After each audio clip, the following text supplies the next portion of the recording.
તમારો કોળિયો કોઈ બીજો ઝૂંટવી જાય તો?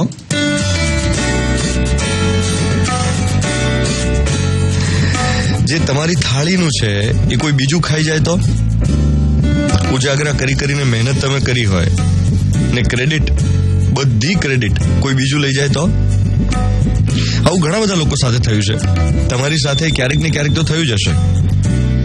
એપલ કંપનીના ફાઉન્ડર સ્ટીવ જોબ્સ, એની સાથે તો આનાથી વધારે ખરાબ થયેલું. પોતાની જ કંપનીમાંથી એને કાઢી મૂકવામાં આવેલો. એની પોતાની જ કંપની, જેમાં એણે પોતાનો જીવ રેડી દીધેલો એ કંપનીને બનાવવા માટે, એ એપલમાંથી એના જ ફાઉન્ડર, એના જ સ્થાપક સ્ટીવ જોબ્સને આઉટ કરી દેવામાં આવેલો એના સ્વભાવને કારણે. અને પછી 10 વર્ષ પછી એણે પોતાની જ કંપનીમાં કમબેક કરેલું. અને એણે કમબેક કર્યું કે પછી તો એ જબરદસ્ત ક્રિએટિવ ફેઝમાં હતો અને આખી દુનિયાને કેટલી બધી ગિફ્ટ્સ મળી. આઈપોડ મળ્યું, આઈપેડ મળ્યું, ટેબ્લેટ્સ જેને આપણે હવે વાપરીએ છીએ. આ સ્ટીવ જોબ્સ જે છે ને, એને ઘણી બધી નિષ્ફળતા મળેલી જીવનમાં. અને જ્યારે એ ફેલ થતો ત્યારે એણે એક અદ્ભુત સૂત્ર પોતાની જાતને અને દુનિયાને આપેલું. The heaviness of being successful must be replaced by the lightness of becoming a beginner again. સફળ હોવાનો ભાર જતો રહે તો ફરીવાર એક બિગિનર, શીખાઉ હોવાની કળા હસ્તગત કરી શકાય. તમે સફળ છો એ વાત જ મનમાંથી જતી રહે તો તમે પાછા નવી વસ્તુ શીખવા લાગો અને ભાર જતો રહે અને હળવા થઈ જાઓ. You are less sure about everything and that gives you more room to be more creative.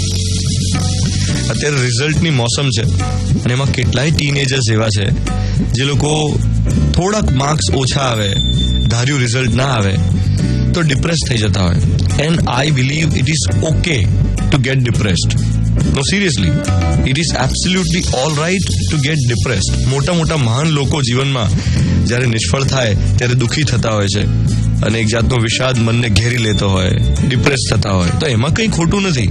ખોટું છે એમાં ઊંડા ઉતરવું અને બહાર ન આવવું. એ સમય જરૂર પડે એક સપોર્ટ સિસ્ટમની. અને એ સપોર્ટ સિસ્ટમ કાં તો તમને બહારથી મળે, તમારા પરિવારના પ્રેમમાંથી મળે, હૂંફમાંથી મળે, તમારા મિત્ર વર્તુળમાંથી મળે, તમારું ફ્રેન્ડ સર્કલ જે હોય એ તમને પૂરો સપોર્ટ કરે. They give you a lot of love. અને એના સિવાય એક અંદરની સપોર્ટ સિસ્ટમ હોય, આપણી પોતાની, તમારું મજબૂત મનોબળ જે તમને એમાંથી બહાર આવવા માટે પ્રેરે. એનું સૌથી પહેલું સ્ટેપ એ છે, જો કંઈ ના સૂચતું હોય ને, આમ તમને એવું હોય કે તમારા આટલા માર્ક્સ આવવા જોઈતા હતા, ના આવ્યા, તો શું કરવાનું? ધાબે જાઓ. આજે ધાબા પર જાઓ, go to the terrace, look at the sky. આકાશ જે છે ને ઘણી બધી ઉર્જા આપે.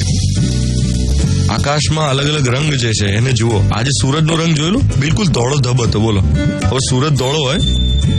મેં આજે સવારે 10 મિનિટ સુધી સૂરજને જોયા જ કર્યું. મેં કીધું આ ખરું છે? જનરલી આપણને કેવો યલો, ઓરેન્જ દેખાતો હોય, આજે એકદમ ધોળો ધબ સૂરજ હતો. It look very different. તો આકાશને જો અને એને જોઈને કહો કે ના, હું જીતીશ. એક ને એક દિવસ એવો આવશે જ્યારે હું મારી જાતને જીતીશ, મારા ડરને જીતીશ. I will win my fears. અને પછી જો એક નવું બળ મળશે તમને. આ સોંગ જે છે એ પણ તમને એ જ કહી રહ્યું છે. જો દિલ ના લગે ઉસે કહો બાય બાય, જો દિલ સે લગે ઉસે કહો હાય હાય. મતલબ એવી વસ્તુને વેલકમ કરો જે તમારા મનને ગમતી હોય. લવ યુ જિંદગી is the song which I am playing as morning